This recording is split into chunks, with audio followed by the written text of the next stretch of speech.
बिस्मिल्लाहिर्रहमानिर्रहीम। अस्सलामु अलैकुम। हमारे चैनल कहानी हब ऑफिशियल में खुशामदीद। नाजरीन, मैं आज आपके लिए इंतहाई खौफनाक और दिलचस्प कहानी लेकर आई हूँ, लेकिन कहानी शुरू करने से पहले आपसे गुजारिश है कि अगर आपने हमारा चैनल सब्सक्राइब नहीं किया तो आप हमारे इस चैनल को सब्सक्राइब कर लीजिए और बेल आइकन को भी प्रेस कर लें ताकि हर नई आने वाली वीडियो बआसानी आप तक पहुँच सके। पेशे खिदमत है शुआला के पुजारी नावल एपिसोड नंबर 18। बहरहाल ये मेरे मकासद से नहीं टकराती थी। ये पहली आवाज़ है जो वासराए चैम्बर के क़यामत खेज हंगामे के बाद मैंने सुनी है। इसके बाद मेरे अंदर एक अजीब सी कैफियत पैदा हो गई। मुझे यूँ लगा जैसे दुनिया बहुत छोटी हो गई हो और मैं इसे एक छोटे से ग्लोब की शक्ल में तक रहा हूँ। वो मेरे इशारे पे नाच रही हो। मैंने हकारत से जहाज के बुर्ज की तरफ देखा। ये कैप्टन अगर हैक और खशमान जिक्री से हाइफ है या बका हुआ है तो अब ये मेरा कुछ बिगाड़ न सकेगा। मैं तो खूब अब इतनी तवनाई रखता हूँ कि आसानी से इसे जमीन पे लटा सकूं।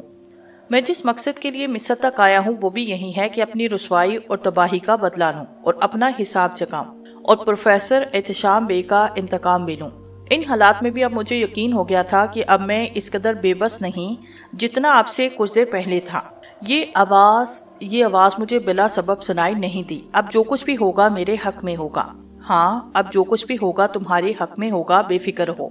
मुझे ऐसे लगा कि जैसे कोई मेरे बराबर खड़ा हो और मेरी हर सोच उसके इल्म में हो। वो मुझे एहसास दिला रहा हो कि मैं तन्हा नहीं। मुझे गाशर भरम की पहाड़ियों के धार का वो तजुर्बा याद आया जब मैं वरदान सताने के अब्दी चश्मे पे खड़ा अपने आप में नई कुव्वतों को समो रहा था। मैंने अबशार की गूंज भी सुनी और दिल ही दिल में दोहराया, नमोसत नमो बदा। मेरे बदन पे लर्जा सा तारी था। मुझे यूं लग रहा था जैसे मेरे सारे वजूद में सरूरो कैफ की कैफियत उभर रही हो। हाँ, मैं बिल्कुल ही अलग कैफियत में था। आहिस्ता आहिस्ता मेरी हालत बेहतर होती चली गई। मैं कुछ देर तक ऐसे ही खड़ा रहा। फिर मेरी नजरें जहाज पे होने वाली कार्रवाइयों का जायजा लेने लगी। इमिग्रेशन, पुलिस की लॉन्चें और सिकंदरिया के बड़े बड़े होटल्स के गाइड मोटर बोटों में जहाज की तरफ बढ़ रहे थे। बराबर से एक स्याफाम निकल के आया और हमारे जहाज के बराबर खड़ा हुआ। एक टक हमारे जहाज को धकेल के गोदी पे लगाने लगा। हमारे जहाज के गिर्द होटल्स के मोटर बोट ऐसे गर्दिश कर रहे थे जैसे मिठाई पे मक्खियां भिनभिनाती हैं। शोख रंगों में पेंट किए हुए इन मोटर बोटों पे रंग बरंगे झंडे लहरा रहे थे और इन पे होटल के नाम के बड़े बड़े बैनर्स लगे हुए थे। मैं मायूसी और गुस्से की मिलीजुली कैफियत में रेलिंग पे खड़ा बंदरगाहे सिकंदरिया की ये हंगामा आराई देखता रहा।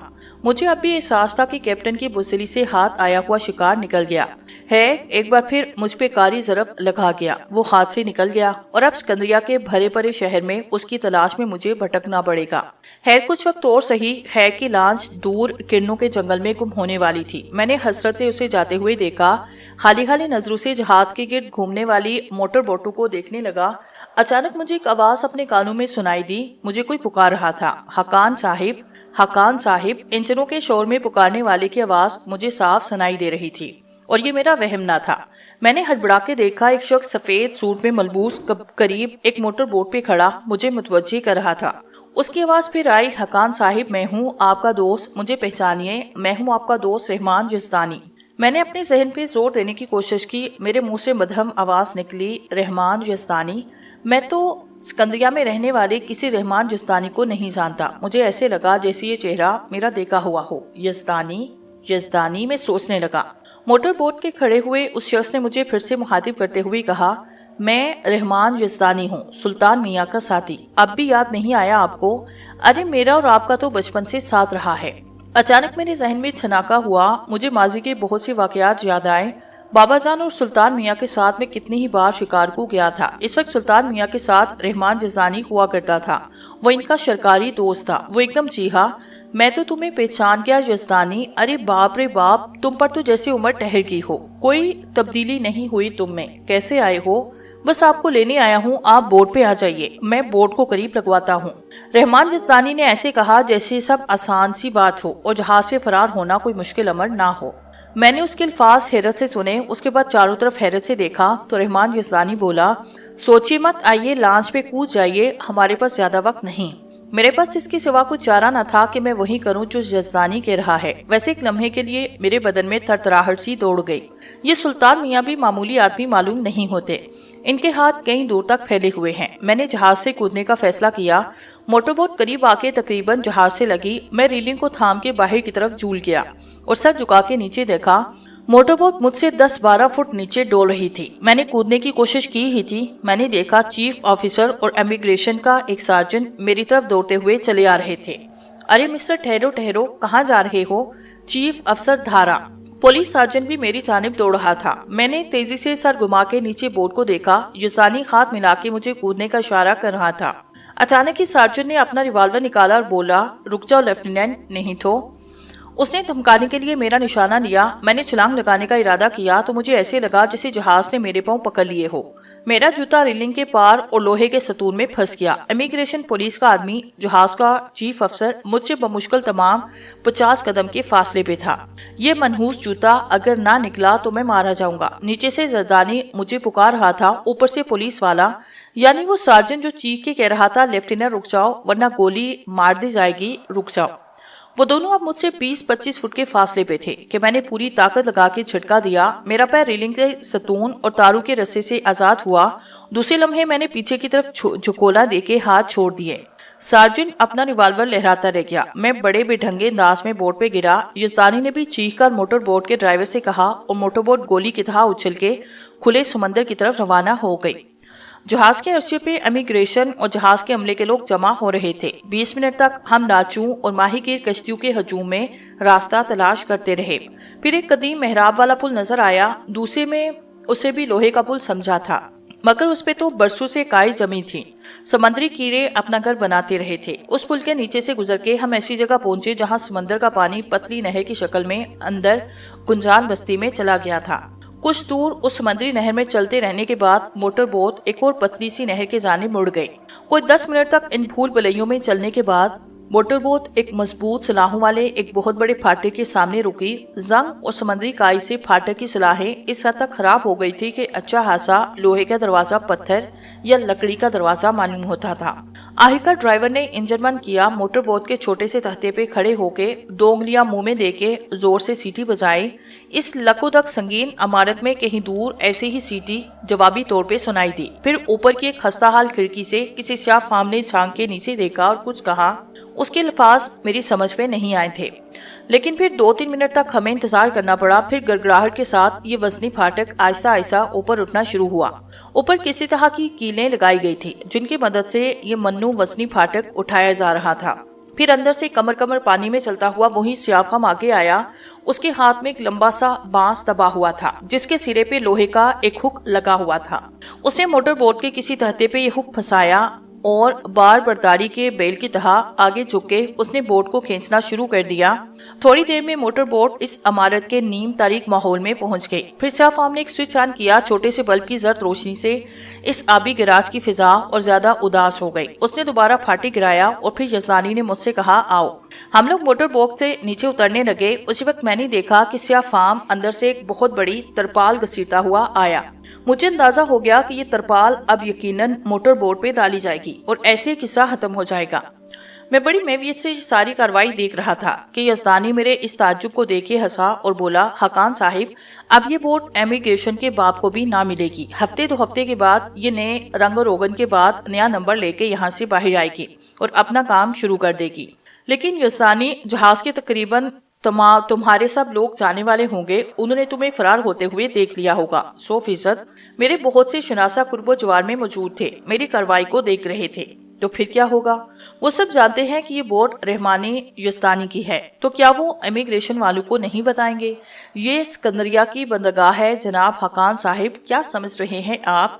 یہاں رحمان یزدانی کسی گمنام ملازم کا نام نہیں۔ میرے پیشے کے لوگ بہت نیک اور ایماندار ہوتے ہیں، وہ کبھی کسی کو ایسی کوئی بات نہیں بتاتے۔ ہم لوگ ایک دوسرے کی مخبری نہیں کرتے۔ اگر امیگریشن والوں نے مجھے پہچان لیا تو بھی کوئی فکر کی بات نہیں، وہ ہمارا اور ہم ان کا خیال کرتے ہیں۔ آپ بالکل بے فکر ہیں۔ میں نے آنکھیں بند کر کے گردن جھٹکی۔ رحمان یزدانی کی عمر بہت زیادہ تھی، یعنی اس وقت وہ سلطان میاں کے ساتھ ان کا دستے راس ہوا کرتا تھا، جب میری عمر کچھ بھی نہ تھی اور میرے والد صاحب حیات تھے۔ لیکن آج بھی وہ اتنا چست و چلاک تندرست نظر آتا تھا۔ بہرحال اسے میرا ہاتھ پکڑا اور بولا آئیے۔ یہ کہہ کے وہ مجھے ایک تنگ و طریق راستے سے لے چلا۔ سرزمین مصر پہ میرا یہ سفر ختم ہوا، لیکن اس کے بعد نہ جانے کیسے کیسے ہنگامے میرے انتظار میں تھے۔ زینے طے کرتے ہوئے مچھلی کی بدبو، سیلن، تاریکی اور کیڑے مکوڑوں کی مسلسل آوازیں ہمارا استقبال کرنے لگی۔ ہم ان آوازوں سے گزرتے ہوئے عمارت کی دوسری منزل پہ پہنچے، پھر ایک کمرے میں داخل ہوئے۔ یہ انتہائی وسیع و عریض کمرہ تھا، لیکن عجیب و غریب حیثیت کا حامل۔ دیواروں کا پلستر رنگ و روغن کب کا اکھڑ گیا تھا، ننگے فرش پہ جا بجا دراریں پڑی ہوئی تھی۔ تنگ و طریق سیڑھیوں پہ چڑھتے ہوئے گھٹن کا احساس ہوتا تھا، لیکن کمرے میں سمندر کے روح پہ 2 کھڑکیاں بنی ہوئی تھی جن سے یہ گھٹن ختم ہو گئی تھی۔ بہرحال ہمیں اس کمرے میں نہیں رکنا تھا، چونکہ کمرے کے اندرونی حصے میں ایک اور زینہ بنا تھا جو اوپر کی طرف جاتا تھا۔ چنانچہ ہم کچھ دیر کے بعد اس عمارت کی تیسری منزل پہ پہنچے۔ اس بار جس کمرے میں ہم داخل ہوئے اس میں کھڑکیوں کے نیچے 2 چوکیاں بنی ہوئی تھی، جن پہ بجے بجے سے رنگوں میں روایتی مصری ڈیزائن والی چادریں بچھی ہوئی تھی۔ فرش پہ جا بجا ریشمی غالیچے اور محمل کے تختے پڑے ہوئے تھے۔ دیواروں کے ساتھ لکڑی کے نقیشے، کام کی کرسیاں اور اسی طرز کی تپائیاں رکھی ہوئی تھی۔ تپائیوں پہ پیتل کے بہت ہی خوبصورت برتن سلیقے سے سجے ہوئے تھے۔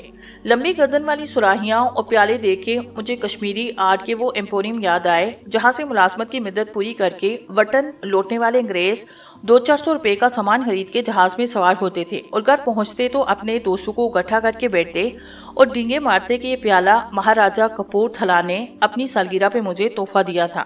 اس پیالے میں احمد شاہ ابدالی شربت پیا کرتا تھا، یا یہ کہ مہاراجہ رنجیت سنگھ کے بیٹے کی سراہی ہے، اور یہ اکبر بادشاہ کا وہ مشہور ہوکا ہے جو اکثر مغل پینٹنگز میں نظر آتا ہے۔ یہ یقینی طور پہ ایسے ہی عمل کے محرک ہوتے ہیں۔ بہرحال میں اپنی طور پہ سوچتا رہا کہ یہ مصر ہے اور میں اسکندریہ کے فش ہاربر میں ایک باحیثیت مقام کے ارادہ کمرے میں بیٹھا ہوا ہوں۔ ابھی میں انہی سوچوں میں گم تھا کہ وہی سیاہ شخص کمرے میں آیا۔ اس کے ہاتھ میں 2 چھوٹے چھوٹے بنڈل تھے۔ اس نے ایک بنڈل مجھے، دوسرا رحمان جزدانی کو دیا۔ آئیے حقان صاحب، غسل کا پانی تیار ہے، آپ غسل کریں، اس کے بعد کچھ پانی پینے کا بندوبست کرتے ہیں۔ یہ کہہ کے وہ اٹھا۔ غسل خانے بھی مکان کی طرح قدیم اور ٹھاٹھ دار تھے۔ میں نے غسل خانے میں بند ہو کے اپنے کپڑے اور منی بیلٹ اتاری اور کھنچیوں پہ لگائی۔ گرم پانی اور خوشبودار فرانسیسی صابن سے نہاتے ہوئے میں اپنی موجودہ حالت کے بارے میں سوچتا رہا۔ عارضی طور پہ ہیگ اور اس کا ساتھی خشمان میرے ہاتھ سے نکل گئے تھے۔ پروفیسر احتشام کی فولادی تختی انصفاف مجرموں کے قبضے میں جا چکی تھی، اور سچی بات تو یہ ہے کہ میں بھی بے بس ہو گیا تھا۔ اگر سلطان چچا اپنا کمال نہ دکھاتے، رحمان جزدانی وقت پہ موٹر بوٹ لے کر نہ پہنچتا، تو پتہ نہیں مجھ پہ کیا بیت رہی ہوتی۔ اگر جہاز کا کپتان مجھے نقصان پہنچانے پہ تل ہی جاتا تو پھر میں اس وقت امیگریشن پولیس کی حراست میں ہو جاتا، مگر تقدیر نے مجھے بچا لیا۔ غسل سے فارغ ہوا، جزدانی مجھے کمرے میں لے گیا جہاں بہت ہی عمدہ قسم کا لذیذ کھانا میرا منتظر تھا۔ رحمان جزدانی میرے ساتھ تھا اور خوش تھا۔ میں رحمان جزدانی پہ غور کرنے لگا۔ حقیقت یہ ہے کہ شخص نے عمر کو کھا لیا تھا۔ میں اس وقت اسے اتنا ہی جوان دیکھ رہا تھا جتنا اس وقت جب یہ سلطان چچا کا شکاری تھا اور سیتا گری میں ہمارے ساتھ ہوا کرتا تھا۔ بہرحال کافی واقعات یاد آ رہے تھے۔ یزدانی کو دیکھ کے یہ اندازہ ہوتا تھا کہ وہ اپنے آپ کو بہت زبردست طریقے سے فٹ رکھے ہوئے ہیں۔ اس کا قد و قامت لمبا تھا، جسم بھی اسی مناسبت سے چوڑا چکلا تھا۔ بہرحال اس کے باتیں کرتے ہوئے مجھے یہ پتا چلا کہ وہ مسلسل سلطان چچا کے ساتھ ہے۔ اپنے بارے میں بتاتے ہوئے اس نے یہ بھی کہا کہ بمبئی بڑی عجیب جگہ تھی، سیدھے سادے سپاٹ میدان میں ہر طرف آدمی ہی آدمی، نہ جنگل نہ پہاڑ، مزہ نہیں آیا تھا۔ بہرحال اس نے بتایا کہ اسکندریہ میں اس کا دل لگ گیا ہے۔ میں نے اسے وہ واقعات یاد دلائے جو شکار کے دوران پیش آئے تھے تو وہ ہنسنے لگا اور بولا، بس حقان، زندگی اسی کا نام ہے۔ ویسے میں سچ بتاؤں تمہیں، انسان کو جو کچھ مل جاتا ہے وہ اسے سچ مچ تسلیم نہیں کرتا۔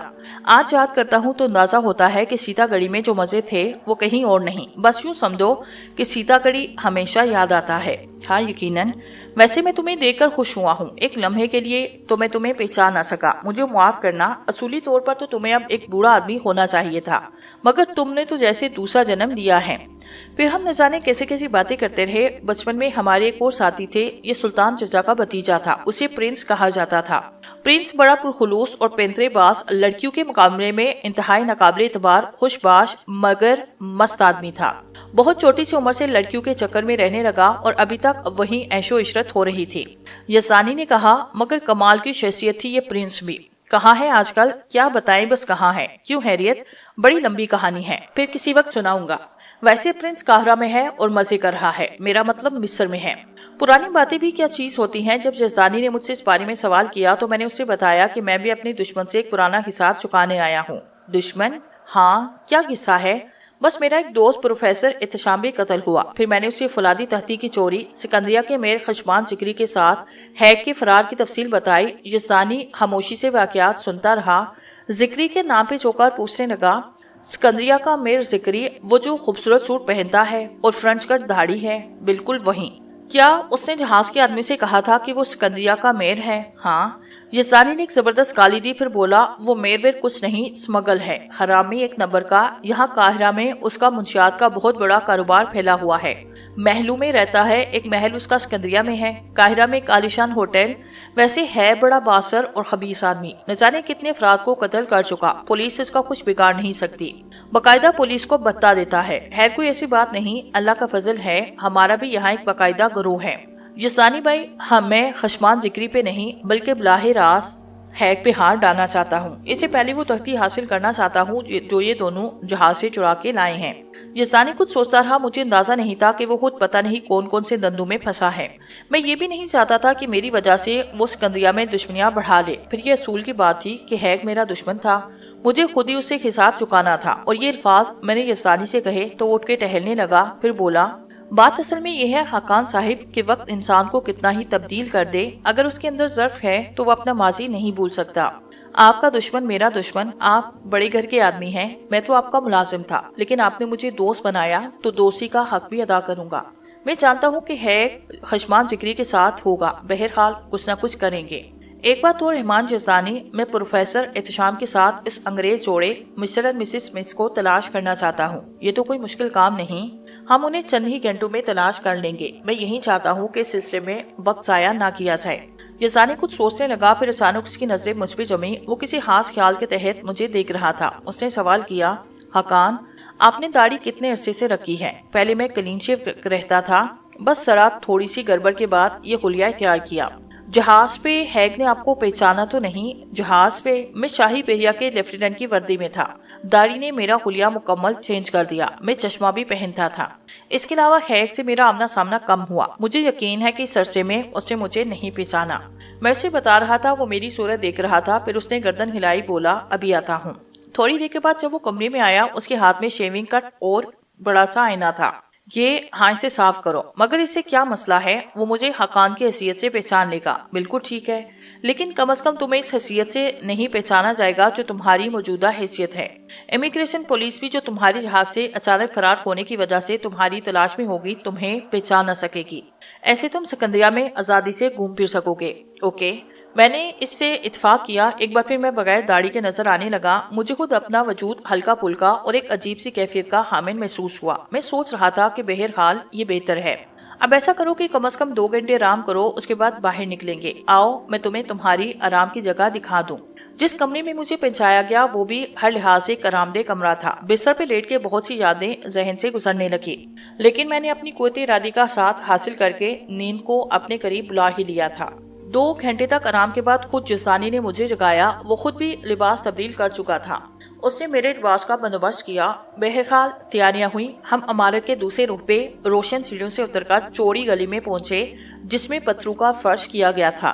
یزدانی کے مکان کے سامنے ایک لمبی سی سیاہ رنگ کی موٹر کار کھڑی تھی اور وہیں پر اسرار سیاہ فام ملازم ایک کپڑے سے گاڑی کے شیشے چمکا رہا تھا۔ واہ، کیا کار شاندار ہے! بس اس سلسلے میں آپ یوں سمجھے کہ سلطان صاحب نے میری بھرپور مدد کی۔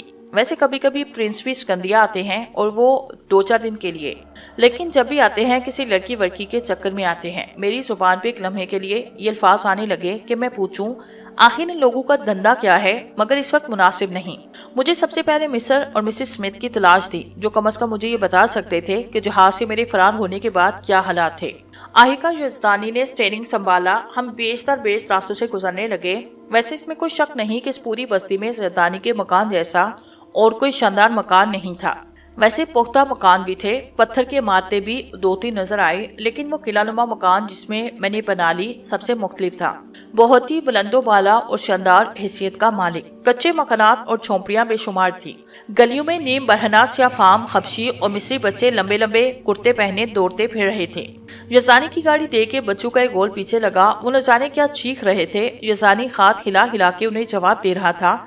फिर किसी और चौराहे से कुछ और लड़के इस हजूम में आ मिलते, कुछ पीछे रह जाते। गर्ज ये सिलसिला देर तक जारी रहा। खजूर की चटाई के साइबानों के नीचे लोग टोकरियां और मिट्टी के बर्तनों में सौदा सब सजाए बैठे थे। ये माही गिरों की इस बस्ती का बाजार था। मक्खियां, शोर, गिरदो गुबार। वैसी ये बस्ती खासी गुर्बत ज़दा लग रही थी। यजानी के अंदाज से लग रहा था जैसे वो मुझे सिकंदरिया की गुंजान बस्तियों की सैर करा रहा हो। आहिका माही गिरों की बस्ती खत्म हुई, उसके साथ ही गिरदो गुबार, मछली की बू और घुटन का एहसास खत्म हुआ। अब हमारी कार कुशादा सड़कों से गुजरती हुई सिकंदरिया की नई बस्ती से गुजर रही थी। यहाँ मोटर कारें, घोड़ा गाड़ी, ऊंट गाड़ियां शाना बजाना चल रही थी। मिस्री और मगरबी लिबास पहने मुकामी लोगों के हुजूम आयसा रवि के साथ सड़क के किनारे आ जा रहे थे।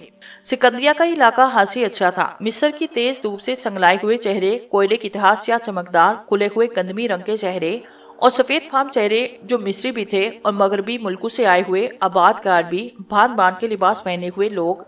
आहिका यजानी ने एक शानदार होटल के सामने गाड़ी रोकी। फिर बड़ी देर के बाद खामोशी टूटी। खाकान, आप यहाँ ठहरे, मैं यहाँ आपके दोस्त खुंदरी स्मिथ और उसकी बीवी का पता करके आता हूँ, ठीक है? मैंने जवाब दिया। उसके बाद मेरी नजरें कुर्बो जवार का जायजा लेती रही। मैं सोच रहा था कि क्या अजीबो गरीब वक्त गुजर रहा है। हर लम्हा नई हैसियत का हामिल, हर लम्हा अजीबो गरीब कहानियां लिए हुए। बहरहाल जो कुछ भी है किस्मत के खेल होते हैं ये। थोड़ी देर के बाद यजानी वापस आया। मैंने उसे सवालिया नजर से देखा तो वो बोला, नहीं, वो लोग यहाँ नहीं, आइए दूसरे होटल में चलते हैं।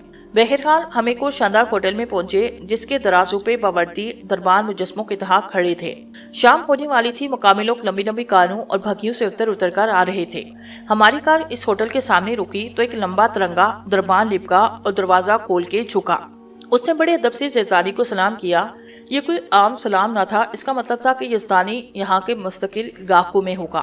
उसने किसे हुए पुख्ता मिस्री लहजे में से कोई बात की। उसके बाद अंदर दाखिल होने लगा, लेकिन फिर अचानक रुक के उसने मिस्री दरबार से कहा, यहाँ एक अंग्रेज जोड़ा आया हुआ है। क्या तुम बता सकते हो कि मिस्टर खुंदरी स्मिथ और मिसेस स्मिथ आज ही हिंदुस्तान से यहाँ पहुंचे हैं? खुंदरी स्मिथ के नाम पे दरबार जरा झुका और बोला, मैं होटल के मर्की हॉल से अभी मालूम करके आता हूँ, बहुत शुक्रिया।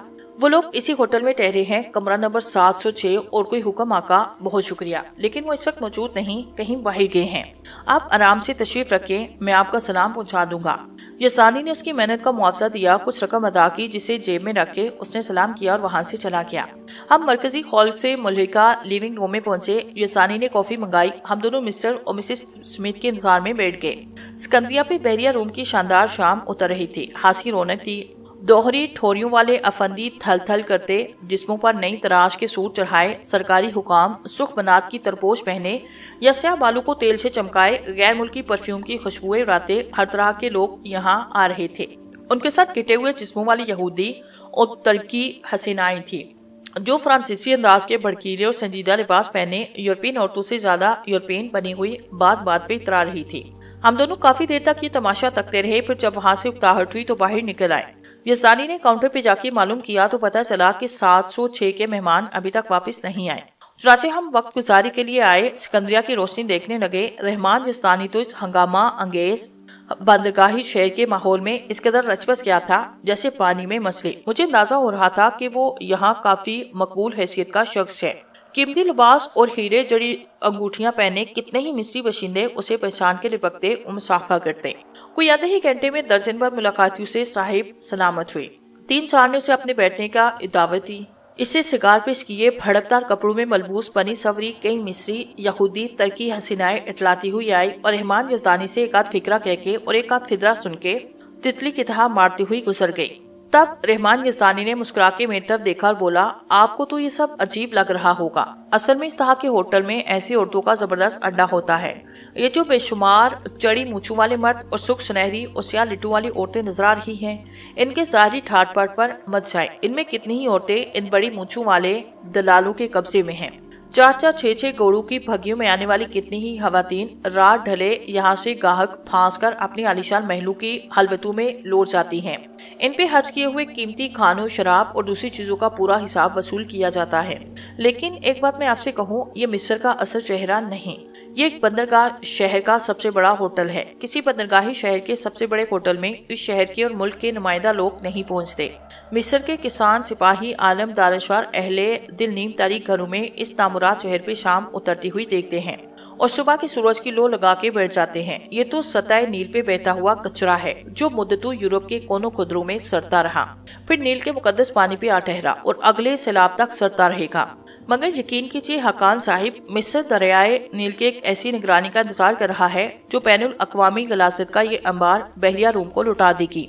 मिस्री मलाखीन और मिस्री आलम और मिस्री सिपाही और मचेरे इस जिंदा सरजमीन की अजमत को वापस छीन लेंगे।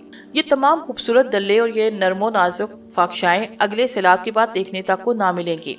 इन्हें आज रात जी भर के देख लीजिए। वैसे अगर दिल को लगे तो हुक्म कीजिए, वो 6 फटाफट दरबान जिसे मैंने अभी थोड़े से नोट दिए, आपके अंग्रेज दोस्तों के आने तक इसे कमरे में पहुंचा देगा और कमरे को बाहर से लॉक कर देगा।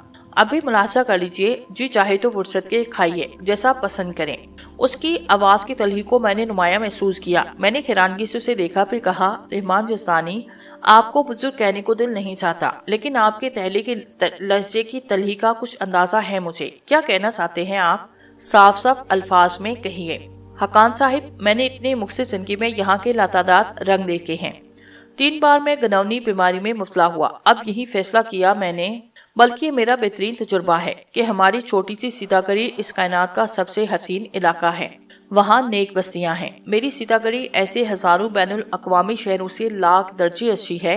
यहाँ फाकशाएं आपका कीमती लिबास देके आपसे टकराती हुई, कहे मारती हुई गुजरती हैं। मेरी सीतागढ़ी में माँ बहनें सर पे चादर डाल के कभी काम से गलियों में निकलती हैं तो बड़े से बड़ा बदतरीन इंसान दीवार की तरफ रो करके खड़ा हो जाता है कि मेरी माँ, मेरी बेटी, मेरी बहन गुजर जा यहाँ से, हम तेरे गाहक नहीं, तेरे मुहाफिज हैं। दुनिया हमें पसमानदा मुल्क का शहरी कहती है, लेकिन हमारे यहाँ अभी इंसान जिंदा है। इंसान तो यहाँ भी हैं, मगर बुराइयों ने उन्हें यरमगाल बना लिया है। बस क्या कहा जाए, तुम दिल ही दिल में हंस रहे होगे हकान, उस सोच रहे होगे कि शख्स कितनी परसाई की बातें कर रहा है। तुम्हें खुद भी अंदाजा होगा कि मैं यहाँ मिसवाक और वजू के लोटे नहीं बेचता, हशीश और कोकेन सप्लाई करता हूँ जो यूरोप के बाजारों में और फाकशाओं के अड्डों पे पहुँचती है, और मैं इसकी रकम वसूल करता हूँ। मैं भी कोई सवाब का काम नहीं कर रहा, अजाब ही झेल रहा हूँ, मगर इतना जानता हूँ कि मैं ये चमकदार मुछू वाले दलाल और लाल सुनहरी जुल्फों वाली तवाइफ कुछ ही दिन के मेहमान हैं। आखिर में वही लंबे कुर्तों वाले नीम बरहना बच्चे जो माही गिरी की बस्ती में हमारी मोटर के साथ दौड़ रहे थे, इन शहरियों को इन गंदगियों से पाक करेंगे और उन्हें आबाद करेंगे। हकान, मैं जानबूझ के इस मकान में रहता हूँ क्योंकि अभी तक मुझे अपना वो कच्ची ईंटों का मकान याद है जहाँ मेरे बाप बाप ने दम तोड़ा था। वो टेरी मेरी गलियां मेरी जिंदगी की सबसे बड़ी यादगार हैं, जिनमें 10 साल का रहमान जस्तानी रोता हुआ गुजरता था। वो ऐसे ही कोई बस्ती थी जिसमें मैं रहता हूँ। बस में न जाने कहां से कहां रोता हुआ चला जाता था, और एक दिन मैं रोता हुआ जा रहा था कि जब सुल्तान साहिब मुझे मिले और दुआ दूं उन्हें। मेरे पास तो दुआओं के लिए अल्फाज नहीं। वो मुझे पुरानी गाड़ी से उतरकर देखने आए। उन्होंने मुझसे मेरा नाम पूछा, मेरे गांव का नाम पूछा। जब मैंने अपनी कच्ची उर्दू में उन्हें बताया कि मेरे बाप को किसने मार डाला, मेरी माँ को भी किसी ने मार डाला, मेरा कोई वारिस नहीं, तो उन्होंने मेरे माँ बाप के कातलों को माँ की गाली दी, मुझे गाड़ी में बिठाया, थर्मोस की बोतल से गर्म चाय उंडेल के मुझे पिलाई और कहा, रहमान बेटा रोता क्यों है, तू मर्द है साले, मर्द रोया नहीं करते, चल मेरे साथ, मैं तेरे अंदर की कैफियत खूब समझता हूँ, तो मेरे साथ चल, चल मेरे साथ। रहमान जस्तानी की आवाज भरा के उसकी आंखों से आंसू बहने लगे और मैं न जाने कैसी कैफियत का शिकार हो गया था। मुझे अंदाजा न था कि जिस शख्स के साथ मैंने अपने बचपन का एक अच्छा खासा वक्त गुजारा, वो अंदर से एक अनोखी कहानी का शिकार है। ये वक्त और इंसानों का ऐसा समा रखता है। इस शख्स ने जिंदगी के ऐसे नशेबो फराज देखे हैं, न जाने कि एक लम्हे के लिए मेरे दिल में इसके लिए बेपनाह मोहब्बत का एहसास हुआ। हम लोग टेरेस पे झुके हुए खामोशी से जगमगाते सिकंदरिया और लम्हा लम्हा मरती जिंदा होती जिंदगी को तक रहे थे। कुछ देर के बाद होटल का वही मुलाजिम हमारे पास आया। उसने कहा, मिस्टर स्मिथ तो नहीं आए, लेकिन उनकी मिसेस सलाम नूरी के साथ अभी अभी बार में आके बैठी हैं। सलाम नूरी? रहमान जस्तानी के मुंह से निकला। मिस्री दरबार ये इतला देके चला गया। मैं जिन हालात का शिकार था उनका तकाजा था कि मैं हर कदम सोच समझ के उठाऊं। चुनांचे मैंने सोचा, सलमान नूरी कोई ऐसी शख्सियत ना हो जो मेरे लिए नुकसानदेह बन जाए। पुलिस का आदमी भी हो सकता है। जाहिर है सिकंदरिया की तलाश मुझे पुलिस तलाश कर रही होगी, लेकिन मिसेस स्मिथ से मुलाकात करना भी जरूरी है। मैंने रहमान जस्तानी से कहा, हाँ बताओ क्या मशवरा है, क्या मतलब? मिसेस स्मिथ से इस वक्त मिलना मुनासिब होगा। वैसे सलाम नूरी के बारे में क्या कहते हो? क्या ये शख्स पुलिस का आदमी है? सलाम नूरी? अगर ये पुलिस का आदमी है तो मैं यकीनन इसे जानता हूँगा। ऐसा करो, यहाँ रुको, मैं दरबान से पूछता हूँ वो लोग कहाँ बैठे हैं। अभी मैंने इतना ही कहा था कि अचानक मैंने बाई तरफ देखा, उस तरफ बाथरूम बने हुए थे। बाथरूम के दरवाजे से जो कोई बाहर निकला उसे देखकर मेरी आंखें हैरत से फैल गई। ये हेनरी स्मिथ था, जिसकी हालत बड़ी खराब थी। उसके कदमों में लड़खड़ाहट थी, बाल बिखरे हुए थे, लिबास पे बेपनाह शिकने थी, टाई की घेर ढीली थी, कॉलर का बटन खुला था, वेस्ट कोट के नीचे से कमीन का दामन बाहर निकला नजर आया। मैं जल्दी से उठा। रहमान जस्तानी अभी दूर न गया था, मुझे देख के रुका। मैंने आगे बढ़ के हेनरी स्मिथ का हाथ थामा। वो आयशा से बोला, छोड़ो मुझे। उसके मुंह से शराब के बुबके उड़ रहे थे। उसकी आंखों का खालीपन बताता था कि उसने मुझे पहचाना नहीं। हेनरी मुझे पहचानते नहीं, किसी को नहीं जानता मैं इस कायनात में। रहमान जस्तानी मेरे करीब आया। उसने कहा, ये कौन है? यही हेनरी स्मिथ है। रहमान जस्तानी ने सर खिलाया, फिर उसने हेनरी स्मिथ के शाने पे हाथ रखा। उसे तकरीबन धकेलता हुआ बाथरूम में दाखिल हुआ। मैं भी उन दोनों के साथ बाथरूम में आया। रहमान जस्तानी ने अंदर से कुंडी चढ़ाई। तुम मुझे लूटना चाहते हो? वाकई तुम भी मुझे लूटना चाहते हो। कमाल है, सब ऐसा ही करते हैं, सब लोग मुझे लूटते रहते हैं। मेरे पास अब एक थैला नहीं, मैंने अपनी घड़ी वॉरमैन को दे दी है। मेरे पास बिल्कुल पैसे नहीं, पैसे तो कभी होते ही नहीं। वो कुतिया की बच्ची मुझे पैसे नहीं देती। जानते हो ना वो कुतिया की बच्ची कौन है? मेरी बीवी। वो मेरी बीवी है। बहरहाल ये अजीबोगरीब सूरत-ए-हाल थी। शराब के नशे में इंसान सच बोलता है। इसका मतलब है हेनरी स्मिथ की बीवी ने इसे बड़ा कंगाल करके रखा हुआ है। बहरहाल ये मियाँ बीवी मेरे दोस्त और हमदर्द थे। है के खिलाफ मैंने जो मुहाज बनाया वो इसका हिस्सा थे। हेनरी को ये समझाना बड़ा मुश्किल काम था कि हम चोर उच्चक्के नहीं। बहरहाल बड़ी मुश्किल से काम सर अंजाम दिया गया। हेनरी को किसी कदर आराम हुआ। उसने खुद को हमारे रहमो करम पे छोड़ा। चुनाचे रहमान जस्तानी ने गर्म पानी में तौलिया भिगो के स्मिथ के मुंह को धोया, लिबास दुरुस्त करके उसके बाल संवारे। वो खड़ा खड़ा कांप रहा था, उसका रंग पीला बढ़ रहा था। उसे देखकर ये ख्याल होता था कि ये शख्स बहुत बीमार है। मैंने उसके शाने पे हाथ रखा, उसका चेहरा घुमाया और बोला, हेनरी मैं लेफ्टिनेंट हूँ, तुम्हारा दोस्त। हम एक ही जहाज से बम्बई आए थे। मैंने दाढ़ी साफ कर दी, हम दोस्त बन गए थे। तुम लोगों ने मुझे प्रोफेसर एहतशाम बे के मंसूबे में शरीफ होने की दावत दी थी, याद आया कुछ? उसकी पतलियां फैलना शुरू हो गई। उसने आहिस्ता से कहा, अरे हाँ हाँ, तुम तो वो हकान जमशेदी। मैं बुरी तरह चकरा गया। मेरा ख्याल है कि जहाज पे मेरे असल नाम से इसे बातचीत ना हुई थी, बल्कि मैं हाली लेफ्टिनेंट कहलाता था। इसे मेरा असल नाम कैसे पता चला? मैंने उसे झंझोड़ते हुए कहा, ये नाम तुम्हें किसने बताया? बोलो, मेरा ये नाम तुम्हें किसने बताया? वो खौफ से कांपने लगा। जाने दो प्लीज, मुझे जाने दो। मैं उसके कान के करीब हुआ, एक एक लफ्ज जोर देता हुआ कहा, हेनरी स्मिथ प्लीज मुझे इस नाम के बारे में बताओ, तुम्हें ये नाम किसने बताया? वो आंखें चमकाने लगा। उसका जहन जैसे अब तक धुंध में लिपटा हुआ था। फिर उसने लड़खड़ाती आवाज में पूछा, क्या तुम हकान नहीं? मैं कहता हूँ, तुमने ये नाम किसने बताया? मेरी बात का जवाब दो। किसने बताया तुम्हें ये नाम? अगर तुम ये नहीं बताओगे तुम्हें ये नाम किसने बताया, हो सकता है मैं तुम्हें इसी बाथरूम में कत्ल कर दूं। उसके चेहरे पे खौफ था। फिर उसने डरी डरी आवाज में कहा, उसी ने। किसने? उसी ने। वो इस वक्त मेरी बीवी के साथ बार में बैठा है। मेरे सहन में फिर एक झनाका हुआ। रहमान जस्तानी चौंक के उसकी सूरत देखने लगा। चूंकि मिस्री दरबार ने अभी किसी सलाम नूरी के बारे में बताया था, वो शख्स भी शायद उसी का जिक्र कर रहा है। मैंने पूछा, कौन है वो? क्या नाम है उसका? सलाम नूरी। तुम देखना, मैं कत्ल कर दूंगा उसे। बीवी छीन ली है। हाँ, उसने मुझे तरसाया। मैंने खुशामद भी की, गुस्सा भी किया, मगर उसके दिल में तुम्हें मालूम है ये आदत उसने लगाई थी। पहले तो उसने मुझे इसका आदी किया, अब इतनी सी बात पे हेनरी स्मिथ हाँफने लगा। वो वाश बेसन का सहारा लिए छू रहा था। रहमान जस्तानी उसकी बेरब बातें गौर से सुनता रहा। फिर वो आगे बढ़ा। उसने ठोरी के नीचे हाथ लगा के हेनरी का चेहरा ऊपर उठाया, फिर दूसरे हाथ से किसी माहिर डॉक्टर की था उसके पपोटे उठा के देखे, फिर आस्तीन उलट के बाजू देखा। हेनरी ने नागवार से उसका हाथ झटका। तब रहमान जस्तानी ने हेनरी के कान की तरफ मुंह करके कहा, मिस्टर स्मिथ, वो रोजाना कितनी तुम्हें देता है? कितनी? 2 वाइल। हाँ, सिर्फ 2 वाइल। तुम्हें कब से नहीं मिली? जहाज पर दी थी और बस। मेरी समझ में कुछ आ नहीं रहा था। मैंने रहमान जस्तानी की तरफ देखा। पता नहीं क्या चक्कर है। मुझे अंदाजा हो रहा है ये शख्स मार्फिन का आदी है। कहता है सलाम नूरी ने इसे इस नशे की आदत लगाई है। شاید اس کی بیوی سے تعلقات قائم کیے، سفر کے دوران وہ اسے مارفین دیتا رہا لیکن اب کسی وجہ سے بند کر دی، اسی وجہ سے اس کی یہ حالت ہے۔